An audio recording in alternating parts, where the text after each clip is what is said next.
Sakaria pasal 14, hari Rabu tanggal 18 Maret 2026. Kemenangan terakhir, Tuhan menjadi Raja di Yerusalem.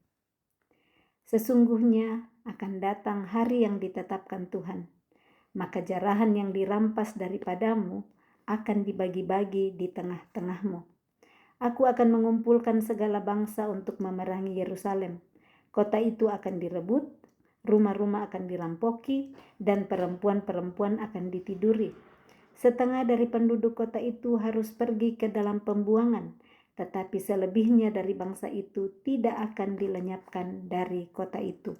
Jadi ini yang kita lihat bagaimana hari yang Tuhan tetapkan, ada masa di mana segala bangsa datang memerangi Yerusalem, mereka dibuang, tetapi nantinya kita tahu bagaimana kasih Tuhan tetap menemani sampai dibawa kembali ke Yerusalem, diperbaharui. Ada situasi di mana harus setengah dari penduduk kota pergi ke dalam pembuangan, tetapi selebihnya dari bangsa itu, Yerusalem tidak akan dilenyapkan dari kota itu. Ada saat-saat di mana proses pembentukan ini bangsa Israel dari Yerusalem dibentuk di dalam proses pembuangan, tetapi itu yang membuat mereka semakin dikuatkan, semakin melihat bahwa hanya Tuhan satu-satunya yang bisa diandalkan di dalam kehidupan. Saat semua baik-baik, ngandalin kekuatan sendiri, nggak melihat bahwa Tuhan ada di sana memberikan kekuatan, memampukan, dan memberikan hal-hal yang tidak kita pikirkan. Nah, saat ada situasi di mana sepertinya nggak bisa handle sendiri, kita akan lihat betul tanpa Tuhan. Di luar Tuhan semuanya kita tidak mampu untuk hadapi. Mari terus mengandalkan Tuhan di sini saat melewati proses pembuangan yang dalam tanda kutip ya ada proses pembuangan, tetapi tetap melihat Tuhan tidak pernah membiarkan sendirian. Saya ingat kitab Yosua 1 ayat yang ke-9-nya yang berkata, kuatkanlah dan teguhkanlah hatimu. Jangan kecut dan tawar hati, sebab aku Tuhan Allahmu akan menyertai engkau kemanapun engkau pergi.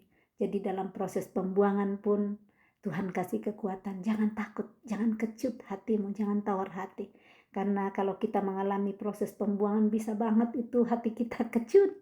Kecut itu lebih asam daripada asam ya, asam dan kecut. Lebih tawar hati, karena saat kita menghadapi situasi ini kata pembuangan nggak mudah, tetapi saat kita dengar ada janji Tuhan, kuatkan dan teguhkanlah hatimu. Artinya hati lemah, hati tidak teguh, tetapi saat kita dengar firman Tuhan, Tuhan ngajak kita untuk kuatkan hati, teguhkan hati, jangan takut, jangan kecut dan tawar hati. Sebab kuncinya apa? Aku Tuhan Allahmu menyertai engkau kemanapun engkau pergi. Melewati proses pembuangan, melewati lembah baka seperti kata Daud ya, bilang gadamu dan tongkatmu tidak akan pernah meninggalkan aku. Itu yang memberi kita kekuatan. Makanya jangan setiap hari, jangan pernah melepaskan hidup daripada Tuhan, karena Tuhan yang terus ada setia di dalam setiap musim kehidupan kita. Ayat 3. Kemudian Tuhan akan maju berperang melawan bangsa-bangsa itu seperti ia berperang pada hari pertempuran. Tuhan sendiri nanti yang akan maju berperang melawan bangsa-bangsa yang datang memerangi Yerusalem. Jadi Tuhan sendiri yang jadi pahlawan nantinya, yang memberikan kemenangan. Pada waktu itu kakinya akan berjejak di Bukit Zaitun yang terletak di depan Yerusalem di sebelah timur. Bukit Zaitun itu akan terbelah dua dari timur ke barat, sehingga terjadi suatu lembah yang sangat besar. Setengah dari bukit itu akan bergeser ke utara dan setengah lagi ke selatan. Kalau kaki Tuhan sudah berjejak di Bukit Zaitun, Tuhan hadir, siapa yang bisa lawan? Jika Tuhan di pihakku, siapa yang melawan aku? Apa yang manusia dapat perbuat kalau ada Tuhan di pihakku? Kalau kaki Tuhan sudah berjejak di Bukit Zaitun, enggak ada yang bisa lawan. Ayat 5, maka tertutuplah lembah gunung-gunungku, sebab lembah gunung itu akan menyentuh sisinya. Dan kamu akan melarikan diri seperti kamu pernah melarikan diri oleh karena gempa bumi pada zaman Usia, Raja Yehuda. Lalu Tuhan Allahku akan datang, dan semua orang kudus bersama-sama Dia. Maka pada waktu itu tidak akan ada lagi udara dingin atau keadaan beku. Kalau yang selama ini kedinginan dan jadi membeku, Tuhan bilang tidak akan ada lagi. Atau hati yang jadi beku, hati yang dingin ya, saking terlalu beratnya penderitaan, kadang hati jadi beku. Sudah seperti orang bilang, enggak ada rasa lagi. Tidak akan ada lagi saat Tuhan datang menjejakkan kakinya. Saat kita buka hati kita, Tuhan datang sentuh hidup kita. Yang beku, yang dingin, yang tawar, yang kecut dalam hati kita, Tuhan ubahkan. Dia beri kita hati yang baru. Hati yang meleleh, hati yang perhatikan orang lain saat orang lain berada di dalam situasi yang berat. Hati kita nggak membeku lagi karena beratnya juga penderitaan yang dialami. Jadi hati bisa beku karena situasi-situasi kehidupan membuat kita bisa tidak care sama orang lain. Tapi saat Tuhan hadir, kita menerima hati yang baru. Hati kita yang beku, yang dingin dilumerkan oleh firman Tuhan, dilelehkan. Dan kita bisa mempunyai hati yang hangat untuk membuka hati melihat keadaan orang lain. Dan bukan cuma kita yang mengalami situasi yang berat dalam hidup. Kalau kita terbuka untuk dipakai Tuhan, apakah mulut kita, apakah waktu kita, apa telinga kita untuk bisa memberikan kesegaran baru untuk orang lain, kita akan lebih terbuka saat hati kita nggak beku lagi. Saat hati kita nggak cuma sibuk pikir keadaan kita sendiri. Ayat 7, tetapi akan ada satu hari. Hari itu diketahui oleh Tuhan dengan tidak ada pergantian siang dan malam pun menjadi siang. Itu nanti akan ada satu hari. Ini Tuhan yang ketahui kapan hari itu. Tidak ada lagi pergantian siang dan malam. Semuanya akan siang, malam pun menjadi siang. Ada kitab Yesaya yang mengatakan bahwa Tuhanlah yang menjadi mataharimu. Akan terus matahari sepanjang waktu. Itu ada di kitab Yesaya ya, saya tidak ingat persis ayatnya di mana, tetapi akan ada masa seperti itu bahwa Tuhanlah yang akan menjadi terang, yang menyinari terus menerus, tidak ada lagi pergantian siang dan malam. Ayat 8, pada waktu itu akan mengalir air kehidupan dari Yerusalem. Kalau sebelumnya Yerusalem sudah ditawan, sudah hancur, tidak ada harapan lagi untuk Yerusalem. Tetapi saat Tuhan hadir menjejakkan kakinya, Yerusalem menjadi hidup kembali. Yerusalem menjadi berkat buat yang lain. Akan mengalir air kehidupan dari Yerusalem. Kenapa? Saat sang sumber air kehidupan yaitu Yesus ada di sana. Yesus berkata, akulah air hidup. Dan air hidup itu yang mengalir nantinya dari Yerusalem menjadi berkat saat Tuhan hadir di sana. Yerusalem di dalam hidup kita. Saat Tuhan hadir dalam hidup kita, yang kelihatannya sudah tidak ada air hidup dalam hidup kita, sudah kering kerontang hidup kita, tidak ada harapan. Tetapi saat kita terima Dia, Yesus, air kehidupan, air itu mengalir dalam hati kita, membersihkan yang kotor, membersihkan yang tidak murni, membersihkan yang najis, air kehidupan yang menghidupkan kembali yang beku di dalam hidup kita, maka akan mengalir, bisa mengalir air kehidupan dari kehidupan kita untuk menyentuh saudara-saudara kita yang sebelumnya pasti kita dulu yang disentuh oleh air hidup yaitu Yesus. Dan air hidup yang di dalam kita bisa mengalir dari kehidupan kita untuk orang lain.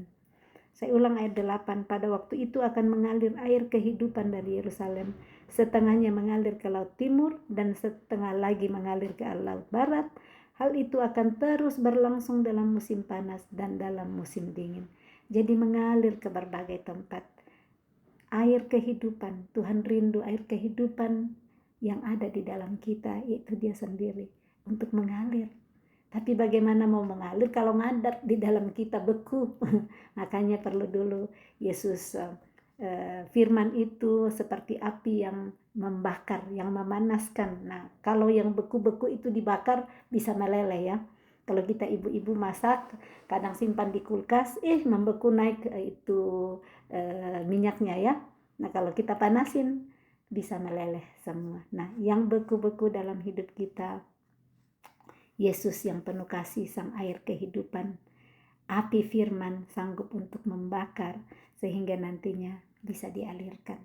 Kalau selama ini sudah ngadat ternyata karena beku, Tuhan mau hari ini untuk melelehkan kembali supaya bisa mengalir. Setengahnya ke laut timur, mungkin ke tetangga sebelah kanan, setengahnya ke tetangga sebelah kiri, setengahnya lagi Tuhan mau mungkin ke tetangga di 10 rumah di sana, atau kemanapun Tuhan mau bawa untuk mengalirkan kasih-Nya. Tetapi terlebih dahulu kita mau untuk percaya kepada Dia. Dia sanggup lelehkan yang udah terlalu lama beku dalam hidup kita, disebabkan keadaan-keadaan hidup yang membuat kita tinggal di dalam kebekuan. Ayat 9, maka Tuhan akan menjadi raja atas seluruh bumi. Pada waktu itu Tuhan adalah satu-satunya dan namanya satu-satunya. Ada waktunya nanti segala lidah akan mengaku bahwa Tuhanlah satu-satunya pemilik kehidupan kita. Segala lutut akan bertelut. Ini tiba waktunya nanti, satu hari Tuhan yang menjadi raja atas seluruh bumi. Tidak ada lagi oh ya ini rajaku di satu negara. Tuhan yang menjadi raja di seluruh bumi, dan waktu itu Tuhan adalah satu-satunya dan namanya satu-satunya, yang dipuji, yang ditinggikan, yang kepadanya orang akan berteriak, segala lidah akan mengaku, Engkau satu-satunya juru selamat dalam kehidupan kami. Ayat 10, seluruh negeri ini akan berubah menjadi seperti Araba Yordan, dari Geba sampai ke Rimon di sebelah selatan Yerusalem. Tetapi kota itu akan menjulang tinggi dan tetap tinggal di tempatnya. Dari pintu gerbang Benyamin sampai ke tempat pintu gerbang yang dahulu, yakni sampai ke pintu gerbang sudut. Dan dari menara Hananel sampai ke tempat pemerasan anggur raja. Orang akan menetap di dalamnya, sebab penumpasan tidak akan ada lagi, dan Yerusalem akan tetap aman. Ada janji keamanan daripada Tuhan saat kita terus setia melekat kepada Dia. Tuhan yang akan menjadi pagar berapi ya, kita ingat tembok berapi di sekitar kita. Nah, saat kita mempercayakan terus hidup kita kepada Dia, penumpasan tidak ada lagi, orang menetap di dalamnya, Yerusalem tetap aman. Keamanan, kadang kita lihat, kita berpikir keamanan yang gak ada, semua tenang-tenang aja. Nah, aman dalam hal damai sejahtera tetap ada di dalam hati kita, sekalipun di luaran kita kelihatannya ada angin bertiup kencang. Ini saya pas baca, ini angin kencang sekali di luar, tetapi aman di dalam perlindungan Tuhan. Ini yang Mazmur 91 tuliskan ya, bahwa orang yang berdiam di dalam perlindungan Tuhan, di sanalah artinya kita tinggal di dalam. Orang yang duduk dalam lindungan yang maha tinggi dan bermalam dalam naungan yang maha kuasa akan berkata kepada Tuhan, tempat perlindunganku dan kubu pertahananku, Allahku yang kupercayai. Nah, kita aman saat kita terus berlindung di dalam lindungan kasih-Nya. Situasi memang ada di sekitar kita, itu situasi angin kencang datang, mungkin ada musuh teriak-teriak di luar untuk mau mengancam kita. Kita lihat memang, tetapi saat kita aman di dalam rumah, kunci pintu nggak bisa mereka masuk karena kita aman berlindung di dalam perlindungan Tuhan. Sekitar kita bisa kacau balau, keadaan kita lihat, tetapi hati kita akan terus dipenuhi damai sejahtera yang daripada Tuhan. Ayat 12, inilah tulah yang akan ditimpakan Tuhan kepada segala bangsa yang memerangi Yerusalem. Jadi bangsa tadi yang memerangi Yerusalem, Tuhan yang maju sebagai yang maju berperang, Tuhan yang maju sebagai pahlawan, dan Tuhan yang akan menimpakan tulah ini kepada segala bangsa yang memerangi Yerusalem. daging mereka akan menjadi busuk. Sementara mereka masih berdiri, mata mereka akan menjadi busuk dalam lekuknya, dan lidah mereka akan menjadi busuk dalam mulut mereka. Kalau Tuhan yang datang sebagai pahlawan yang memberi pertolongan, segala musuh kita, nah musuh itu tipu daya si iblis yang coba terus menghancurkan kita, akan seperti ini keadaannya. Nah, jangan langsung berpikir ya, oh itu tetanggaku yang aku jengkel, lihat nanti matamu jadi busuk seperti ini dalam lekuknya, lidahmu akan busuk dalam mulutmu. Langsung berpikir seperti itu, hati-hati. Atau pikir, oh itu iparku seperti ini suamiku atau istriku. Doakan ini, Tuhan akan buat musuh kita si iblis yang akan seperti ini. Kita doakan orang-orang di sekitar kita, doakan orang yang menyakiti. Jangan sampai langsung ambil seperti ini. Iya, ini firman Tuhan bilang nanti dagingmu busuk ya. Malah kita doakan supaya daging semakin segar. Tuhan hidupkan hatinya, diperbaharui juga, disegarkan hatinya yang beku supaya nantinya dia kenal Tuhan. Dia juga bisa hidup dalam jalan-jalan Tuhan. Jadi ini musuh dalam hal si iblis yang mencoba untuk terus menjauhkan kita daripada Tuhan. Bagaimana ini daging akan busuk, masih berdiri, mata mereka akan menjadi busuk dalam lekuknya, dan lidah mereka akan menjadi busuk dalam mulut mereka. Ayat 13, maka pada waktu itu akan terjadi kegemparan besar daripada Tuhan di antara mereka, sehingga masing-masing memegang tangan temannya dan mengangkat tangannya melawan tangan temannya.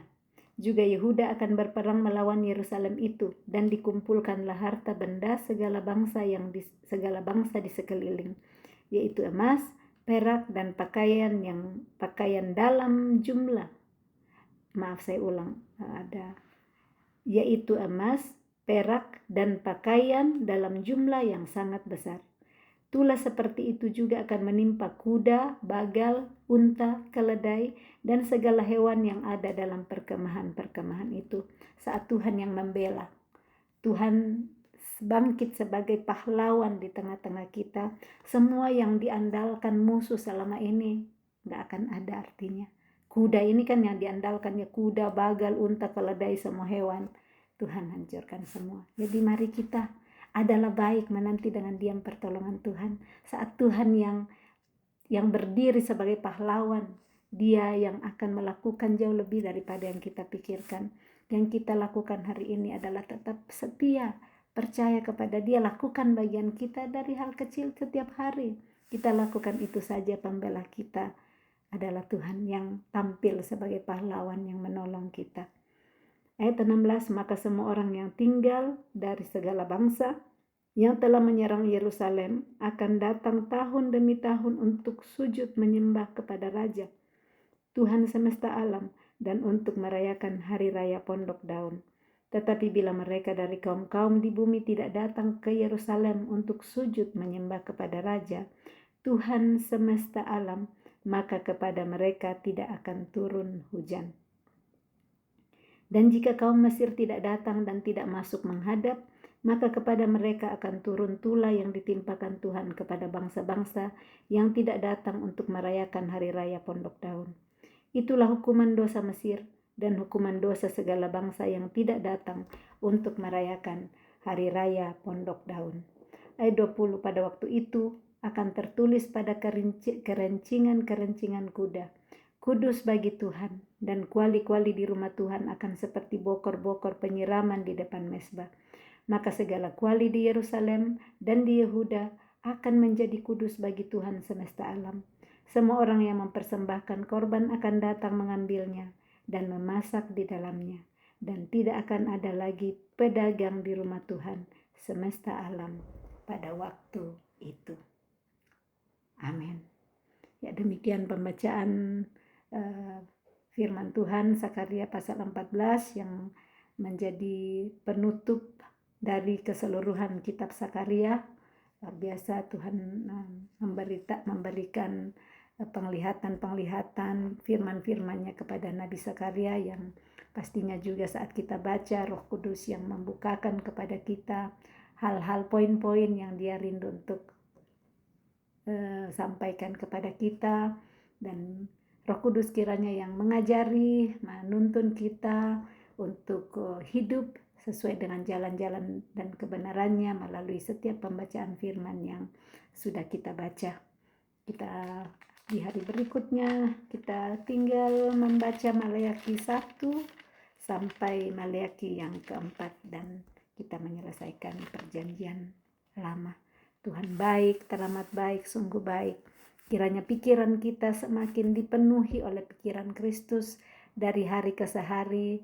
Kita tawan segala pikiran kita, segala pengalaman-pengalaman, semua kehidupan di masa lalu yang tertancap di pikiran kita semakin disemprot dengan pikiran Kristus melalui pembacaan firman setiap hari, dan kita tawan pikiran, perasaan, dan kehendak kita, dan kita taklukkan di bawah pikiran, perasaan, dan kehendak Kristus. Roh Kudus sanggup menolong kita saat kita terus minta kepada Dia, bersihkan aku terus Tuhan, semprot bagian yang ngadat di dalam hatiku, pikiran-pikiranku yang lama, perbaharui Tuhan, yang beku di dalam hatiku dengan kebenaran-kebenaran firman-Mu. Salam kasih, Tuhan Yesus memberkati. Shalom.